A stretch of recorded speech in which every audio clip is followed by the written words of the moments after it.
আসসালামু আলাইকুম রহমতুল্লাহ। দর্শক, আমার বিরুদ্ধে আপনাদের স্বাগত। দর্শক, ইরানি পরমাণু প্রকল্প ধ্বংস নিয়ে ট্রাম্প কি তাহলে মিথ্যা বলেছেন? জাতিসংঘের পরমাণু কর্মসূচি বিষয়ক পর্যবেক্ষক সংস্থা আইআই এর প্রধান রাফায়েল গ্রোসি জানিয়েছেন, যুক্তরাষ্ট্রের সামরিক বিমান হামলা ইরানের পারমাণবিক কর্মসূচিকে পুরোপুরি ধ্বংস করতে ব্যর্থ হয়েছে।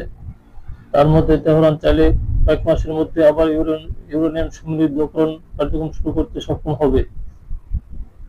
রুশের এই মন্তব্য যুক্তরাষ্ট্রের প্রেসিডেন্ট ডোনাল্ড ট্রাম্পের বক্তব্যের বিপরীত। ট্রাম্প বলেছিলেন, ওই হামলার ফলে ইরানের পারমাণবিক উচ্চাকাঙ্ক্ষা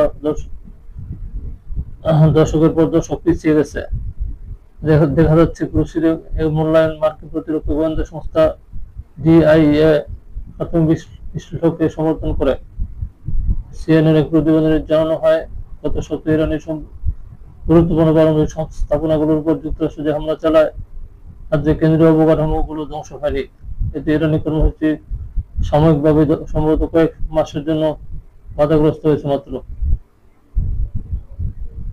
চূড়ান্ত সামরিক ও গোয়েন্দা মূল্যায়ন প্রকাশ না পেলেও প্রেসিডেন্ট ডোনাল্ড ট্রাম্প বারবার দাবি করেছেন, যুক্তরাষ্ট্রের সামরিক হামলায় তেহরানের পারমাণবিক কর্মসূচি সম্পূর্ণভাবে নিশ্চিহ্ন করা হয়েছে।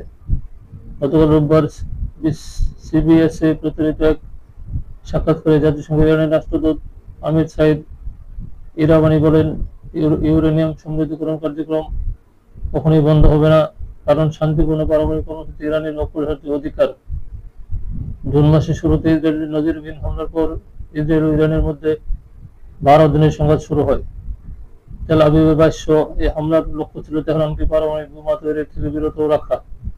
তবে ইরান শুরু থেকে জোর দিয়ে বলছে, সম্পূর্ণ শান্তিপূর্ণ উদ্দেশ্যে তাদের পারমাণবিক কর্মসূচি পরিচালিত হচ্ছে।